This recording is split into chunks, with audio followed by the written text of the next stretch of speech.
Kadako, wala. Tagapalibot sa'yo pala yan sa bilog nga pa. Sa bilog nga din par. Hindi mo balang kung di ng puno. Saan ka punta? Ano ka lang dito? Ano yan? I can't even shout. I was in shock.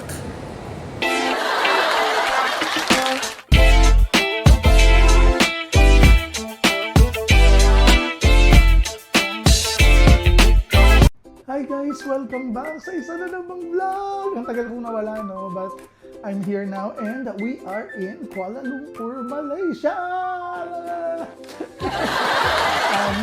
Excited ako ngayon kasi nga first time ko dito sa bansang to and this is actually my birthday trip. So gift nyo naman ako sa birthday ko naman. Tsaka mag-subscribe na din kayo. Gift nyo na din sa akin. Para at least may mag-comment naman sa mga video and para may kausap naman ako and it encourages me a lot. Anyway, nandito tayo ngayon sa Malaysia. Pupunta tayo sa Genting Highlands kasi meron dun dalawang amusement parks. And if you know me, sobrang hilig ko talaga sa amusement parks. Every time I go to another country and merong amusement park, talagang first on the list and top priority na gusto ko talaga siyang puntahan. I don't know, maybe I'm healing an inner childhood kasi nga dati, pa horror train lang tayo. So ngayon na nakakapunta na tayo sa ibang lugar, siyempre experience na natin, di ba? Yung mga na-experience ng iba. This is actually my third day. Technically second day kasi nga late na ako dumating ng first day. And naka-pasyal-pasyal na din ako, ikot-ikot. Wala pang actual na tour, so hindi ko din naman siya blinag. But I did already some little shopping. Yan, medyo nakabili na ako ng mga bagay-bagay, mga stuff para pampasalubong and for myself. And excited ako ipakita sa inyo yun kasi excited din ako. So, let's enjoy and let's shoot! Guys, so nandito na tayo sa Sky World and tinan nyo, meron pa silang pa-fog. So, sobrang lamig dito. Hindi yan umuulan ha, talagang may fog lang. And super ganda. So, ang sabi is yung entrance daw is nandito na side and then tatawid ka sa kabilang side para makapunta ka sa loob. Yan, so nandito na tayo sa entrance nila. Ang ganda. Para napaka-kid-friendly and tignan nyo, meron silang mga monitors na, ayun o, parang sa Madagascar yung karakter, pero hindi, parang ito ata yung mascot nila para sa Sky World. And ito yung rest of the place. Ganda dito. And I think pwede kang kumuha ka na lang dito mismo ng ticket and bago ka pumasok. So, ayan, meron din mga playgrounds para sa mga bata. Sorry if medyo madilim pero hayaan nyo na. And tinan nyo yung view sa labas. Yan. Tinan nyo, meron pang fog. Yan. At sobrang lamig.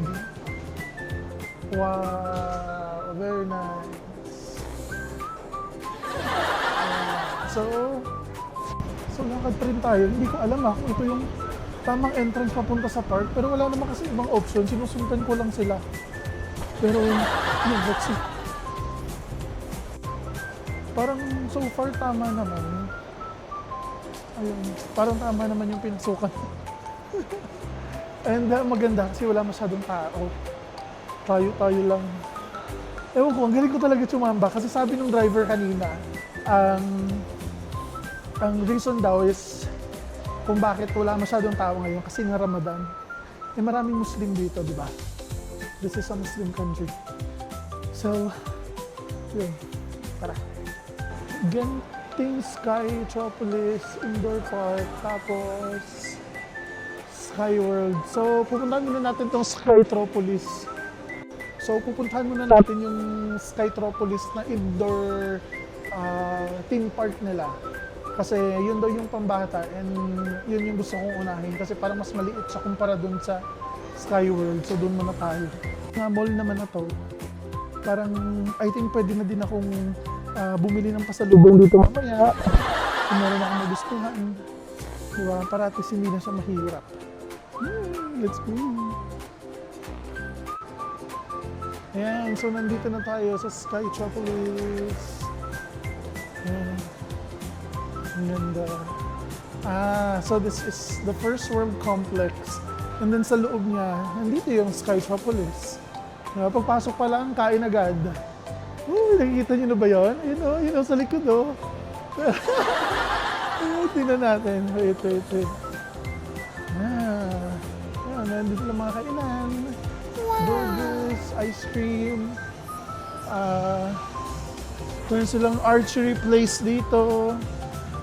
Di ba? Yan, so ito na siya. Wow! Ayan, so nandito na tayo sa loob. Tapos, ikot ako ng ikot. Sabi ko, gusto ko claim yung ticket ko para sa indoor park na to. Yun pala, yung voucher ko sa Klook, pwede ko na lang i-present kung saan ko gusto sumakay. Pwede na agad ako sumakay. Tapos, ano na siya.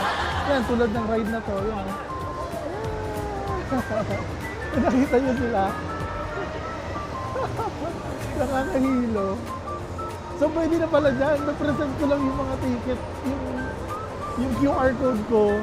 Pwede ko nasakyan lahat yan. Pero kung gusto mo naman ng physical ticket, meron din naman pala sila dito. Limang ang tagal kong umikot, alos buong ikutin ko na, hindi ko na nabidyohan kasi kakahanap ko ng entrance. Yung pala yun lang naman. So tara, papakita ko na sa inyo yung mga view nito.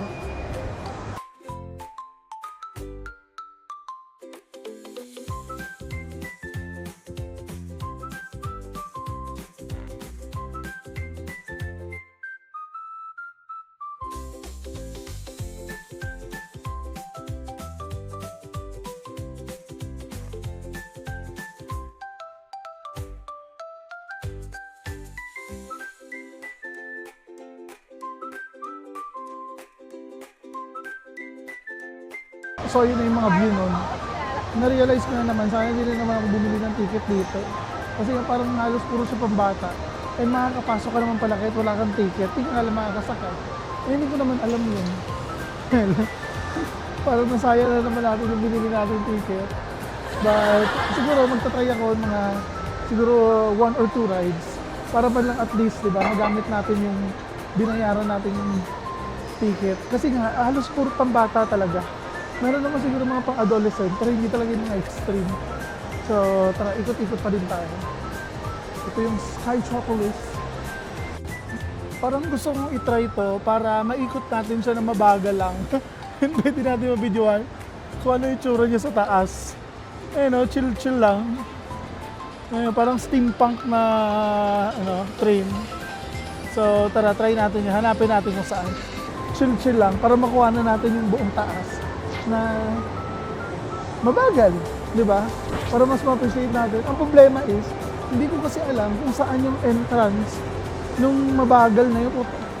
Kasi, kada ko, talaga palibot, siya pala yan sa bilog nga pa. Sa bilog na din pa.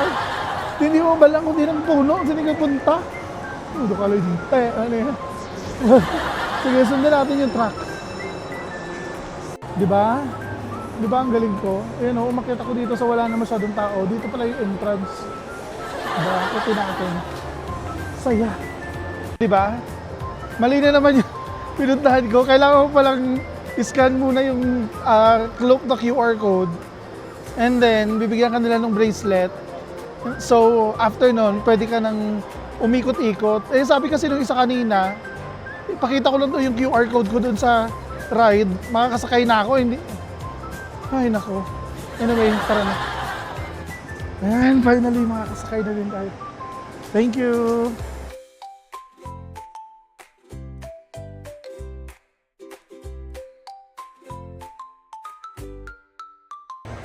Kakasimula pa lang, parang bored na agad ako. Mahaba-haba pa. Mas maganda ito yung inuna natin. Para at least, di ba, naikot na natin.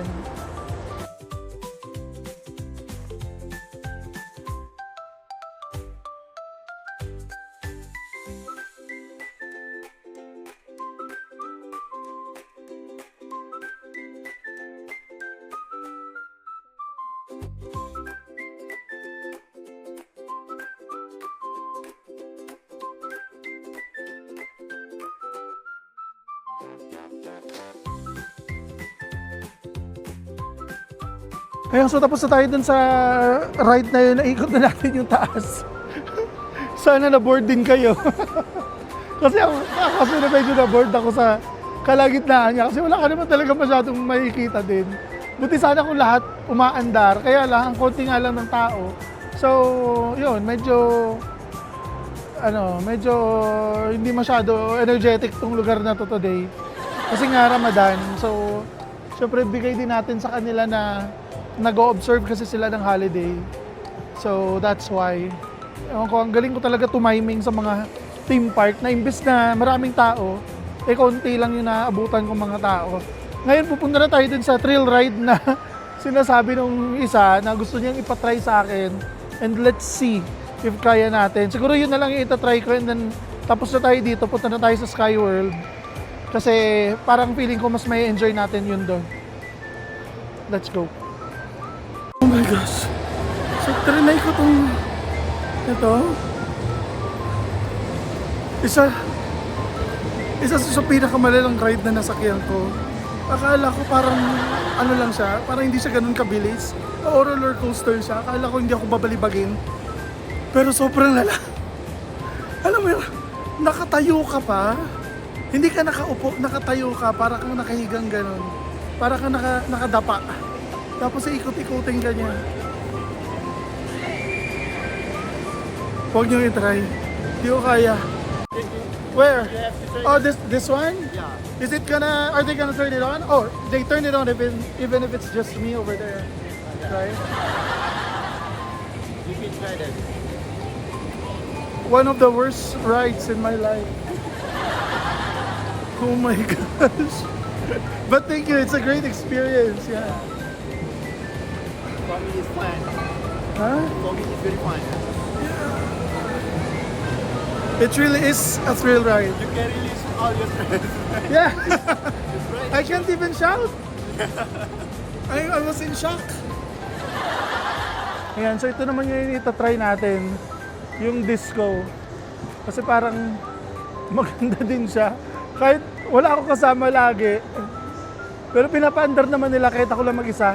Parang tulad din sa Vietnam, di ba kaya ako lang mag-isa, pero pinaandar niya din. So ganun din, hindi dahil sa walang tao, hindi na nila paandarin yung mga rides. So try naman natin dito. Grabe yung ano talaga, yung ano yun, tawag doon. Yung roller coaster talaga, ang lala talaga. Walang sinabi yung sa mga Universal, yung Cyclone, human versus cyborg na ride sa Universal Studios. Diyos ko Lord. Whew. So ito naman try natin. Tapos ko na yung itong ride na to. Hindi siya kasing lala nung isa, pero malala din siya. Kasi nakaharap ka. Ewan ko ba't mahilig sila dito sa nakaharap ka. Ayun, natin natin. Kasi meron sumakay na iba. Sayang nga wala nag-video sa akin. Ako lang kasi mag-isa.